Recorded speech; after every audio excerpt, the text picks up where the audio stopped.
Hello everyone, Michael is back. I'm sure you've missed me since my last video, which was quite a while ago. I wanted to come back and do a review of Scream Factory's Man's Best Friend. Ryan's going to be doing a written review and he's going to post my video review within it. So if you want to read a review, you can. If you want to watch something, you can watch my stupid video.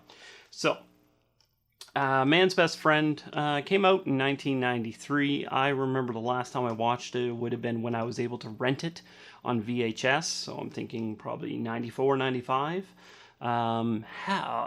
Always loved the film from what I could remember, and it actually still holds up. I popped it in today, I watched it. I know Ryan, when he said he watched it, he kind of felt like it was kind of had like a Beethoven Disney-esque feel to it, but then it's also a killer dog, and actually that's exactly how the director wanted the film to play out.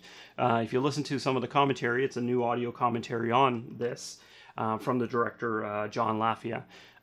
He says he purposely made the beginning, basically the beginning half act, the first act of the film, to be kind of that Disney-like happy film where you fall in love with the dog, and the dog's name is Max, and it's played by a Tibetan Mastiff, I think is what they call them.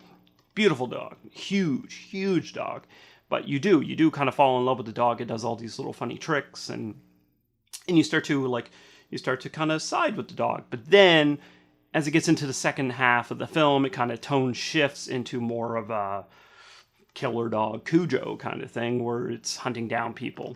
So the point of the premise of the story is a news reporter played by Ali Sheedy, wearing by far the worst haircut ever. It's like single white female, short, god-awful looking haircut. She's an investigative reporter, and she brings her friend with her, and they go and break into this research lab, where they're experimenting on animals. It's run by Lance Henriksen, and they find Max, and they're like, oh, poor dog, and the dog gets free, comes home with Ali Sheedy's character.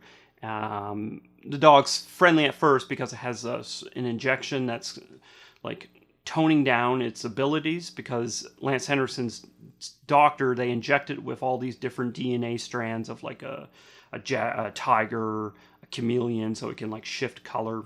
Not sure how that works, but it can climb trees with the claws. It can run at 50 miles per hour like a jaguar or something. I think it also has, like, I don't know, I think I saw like a little skunk or something. I don't know, because for some reason it's able to pee acid blood. I have no idea what animal that is that does that, but whatever. So as the second half begins, you start seeing the like kind of killer tendencies, but the dog still only attacks bad people. It attacks a mugger. It attacks a postman, but the postman is cruel to animals. He like sprays them with pepper spray, and he gets enjoyment out of it. It attacks a junkyard owner who like fucking hits the dog across the head with a shovel. Mean feller. So you kind of like, even though in the second half the dog's evil, killing machine, but you still kind of appreciate the dog in a way, and that's what the ending kind of hints at as well. It's like, oh, you kind of feel bad for the dog. They do kind of leave it open at the end for a sequel that never came. Although I don't want to ruin the ending, because there's something happens earlier in the film, and it's kind of played as funny but not. It involves another dog. It's funny but heartbreaking at the same time. It's weird, and that kind of leads into the end, where it leaves it open. But you kind of have to wonder if maybe the ending, whatever happens at the end, it might not be actually a bad thing happening at the end. It might not be the same kind of stuff happening. I don't want to break. I don't want to break it. I don't want to ruin it for you. So, Man's Best Friend, yes, it's purposely made to be kind of that kitschy Disney-esque Beethoven, funny situations happening, but then it also is supposed to be that kind of horror Cujo film, or if you're supposed to believe Jeff Craig in the back here, it is a canine Terminator, I guess. I don't know. Calm down, Jeff Craig. Either way, it's a lot of fun. It's a fun movie. It's just a fun movie. It's only 87 minutes, not a really long movie. Lance Henriksen, he's not in it a huge amount, but he has fun with it. He seems to be always wearing the same clothes in every film. I don't know if he just walked off one set onto this one with his jean jacket and the weird colored collar. Anyway, he has fun time with it. So we know it's a good movie. It's not a great movie, it's a good movie. You'll enjoy it. The Blu-ray, it is a new 2K scan from the original film elements. I'm sure Ryan will go a little bit more into detail. I'll pop up some screens throughout this that are actually taken right from the Blu-ray. At Callsploitation, we offer a review, but we also offer a gallery of grabbed right from the Blu-ray screen grabs. And if you want to request something, we can. We are running a Patreon for $1 a month if we want to keep this site going. So, if you want to donate, it'd be great. So, Blu-ray looks really well. Really well. Wow, that was a terrible English. It just looks really good. Like I said, there's a new audio commentary with the writer and the director, John Lafia. There is a theatrical trailer and there is TV spots.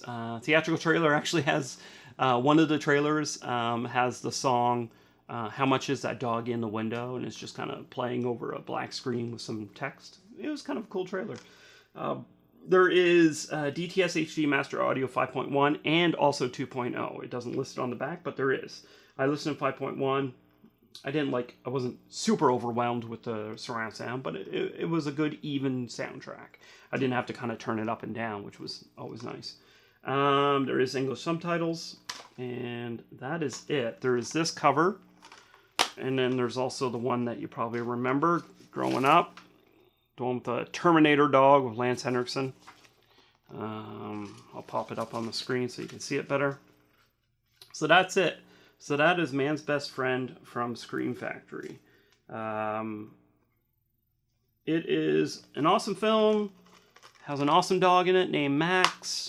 It's just a good time. And if you want to hear some more about it, read Ryan's review and keep it tuned to Cultsploitation, where we'll keep having more and more awesome stuff to look and to watch and to complain about.